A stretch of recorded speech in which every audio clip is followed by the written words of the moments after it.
បន្ទាន់ខ្មែរនាំគ្នាសាទរធ្វើការប្តឹងនិងបញ្ចូលទៅ UN រហូតបានលទ្ធផល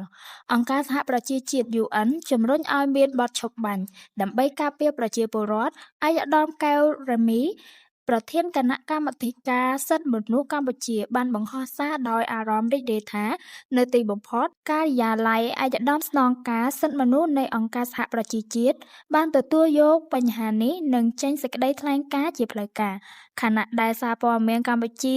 រាយការណ៍ថា UN កំពុងជំរុញឲ្យមានបទឈប់បាញ់និងការពារប្រជាពលរដ្ឋជាបន្ទាន់ ការិយាល័យសិទ្ធិមនុស្សរបស់អង្គការសហប្រជាជាតិបានអំពាវនាវឲ្យប្រទេសកម្ពុជានិងថៃបញ្ឈប់អំពើភាពជាសត្រូវនឹងគ្នា និងត្រឡប់ទៅកាន់តុចរចាជាបន្ទាន់ ដោយសារតែប្រជាពលរដ្ឋជិតកន្លះលាននាក់ត្រូវបានបង្ខំឲ្យភៀសខ្លួនដោយសារជម្លោះតាមព្រំដែនបានកើនឡើង លោក Jeremy Lawrence អ្នកនាំពាក្យសិទ្ធិមនុស្សរបស់ UN បានថ្លែងថាមានការរាយការណ៍មកថានៅតំបន់ជុំវិញភូមិជាច្រើននិងទីតាំងវប្បធម៌កំពុងត្រូវបានវាយប្រហារដោយយន្តហោះចម្បាំងដ្រូននិងកាំភ្លើងធំ ស្ថិតក្រោមការប្រយុទ្ធគ្នាយ៉ាងស្វិតស្វាញរវាងភាគីទាំងពីរ ក្រោមច្បាប់សង្គ្រាមបង្ហាញយ៉ាងច្បាស់ថាការការពារប្រជាពលរដ្ឋនិងហេដ្ឋារចនាសម្ព័ន្ធស៊ីវិលគឺត្រូវយកចិត្តទុកដាក់យ៉ាងសំខាន់បំផុត ភាគីទាំងពីរត្រូវតែបញ្ឈប់ការបាញ់ប្រហារជាបន្ទាន់ហើយត្រូវត្រឡប់ទៅកាន់កិច្ចព្រមព្រៀងនិងការចរចា